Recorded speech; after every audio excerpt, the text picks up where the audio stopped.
Cooperative Extension Service, University of Maryland System presents Using Pesticides Safely, a 6-part training series for registered technicians.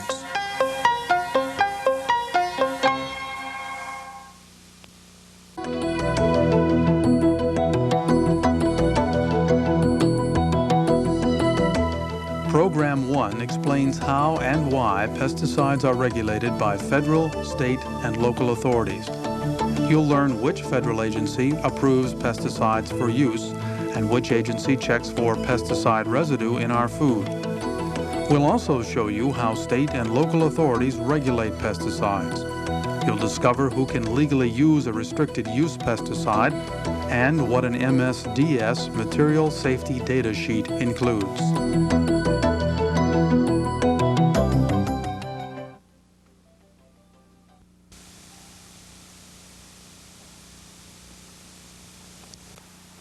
Pests. They're a part of life. Quite simply, a pest is an animal or plant form living and feeding where we don't want it. For example, termites are not considered pests when they're living in the woods, consuming dead wood that would otherwise quickly cover the forest floor. But they certainly would be serious pests if they're destroying your home. Likewise, a single weed does little harm, but an invasion of weeds in a field can wipe out a farmer's crop. All chemicals that kill or control pests are called pesticides. Those that kill insects are called insecticides. Those that kill fungi are called fungicides. Those that kill rodents, rodenticides, and so on. Today around the world, pesticides are used each year in agriculture, forests, industry, and homes. These pesticides have increased crop yields and helped us feed more people. They've removed the threat of many diseases carried by pests and made our homes and yards more attractive. But for all the benefits of pesticides, there are also risks to our health and to our environment.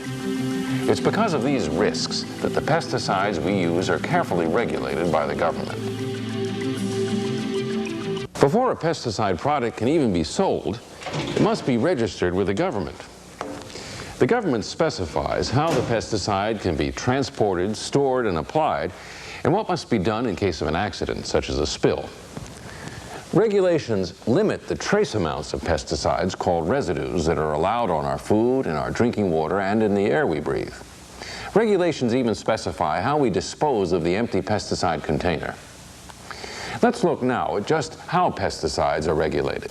The U.S. Environmental Protection Agency, EPA for short, has the major responsibility for regulating pesticides.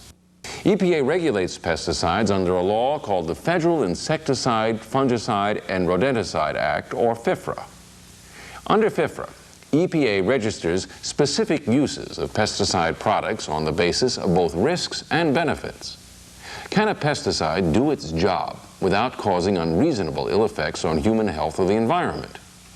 This balancing of risks and benefits is how EPA determines if a pesticide can be sold. One of the most important requirements of EPA's registration process is the label that must appear on every pesticide product. Each label contains the information necessary to use the pesticide safely and effectively. The pesticide label is so important that the second video in this series is devoted entirely to it. But for now, the important thing to know is that it's illegal to use a pesticide in any way that is different from the instructions on the label. Some pesticides are particularly hazardous and require special handling. EPA may classify some or all of the uses of these pesticides in a special category called restricted use, as opposed to general use pesticides. The label of these products will say restricted use pesticide on the front. These pesticides can be applied only by trained, certified applicators or someone working under their direct supervision. Along with the EPA, the Food and Drug Administration, or FDA, is another important agency that regulates pesticides. Things like the amount of pesticide allowed on the food we eat.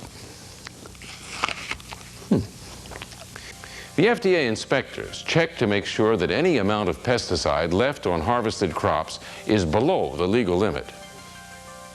EPA sets a maximum allowable amount of pesticide residue, called a tolerance, that is safe on food products. It doesn't happen often, but if an inspector finds food that has pesticide residues greater than the tolerance level, FDA can seize and destroy it. But it's not just federal laws and agencies that regulate your pest control activities. State and local governments also have a role. States have the responsibility of enforcing the federal regulations. They conduct inspections, investigate complaints of pesticide misuse, certify restricted use pesticide applicators, and so on. Many states have additional or stricter regulations than the federal government. For example, some states require that signs be posted to warn the public that pesticides have been applied. Each state's regulations are different, and you must be familiar with yours. Local governments get into the picture too. Some counties and cities have regulations that limit pest control activities. As an example, a town may be designated as a bird sanctuary. Bird control would not be permitted without special permission from the town council. So far, we've talked about the regulations that protect the public and the environment. There are also right-to-know laws to protect you, the applicator, from hazardous substances, including pesticides. These right-to-know laws assure that you have the right to know about the hazards of the pesticides you work with. This means that your employer must provide you with training on the pesticides you work with and make sure you know about their hazards by giving you access to material safety data sheets, MSDS for short. MSDSs are supplied by the pesticide manufacturer, and they give information about hazardous ingredients, health hazards, spill or leak procedures, and special precautions. The MSDS and the pesticide label have similar information, but the MSDS has more detail on technical data and health effects.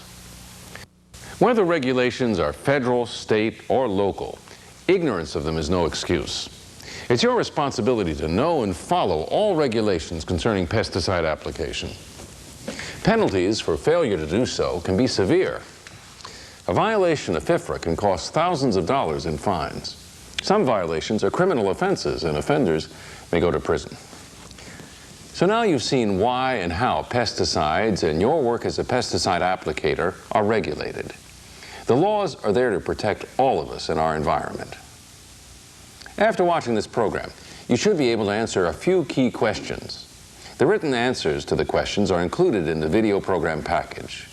If you can't answer correctly, review the program. Ready? Here goes. 1. What federal agency has the major responsibility for regulating pesticides? 2.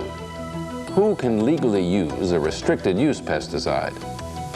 3. What agency checks on the amount of pesticide residue in our food? 4. Can state and local governments have additional regulations on pesticides? 5. What is an MSDS and what is its purpose?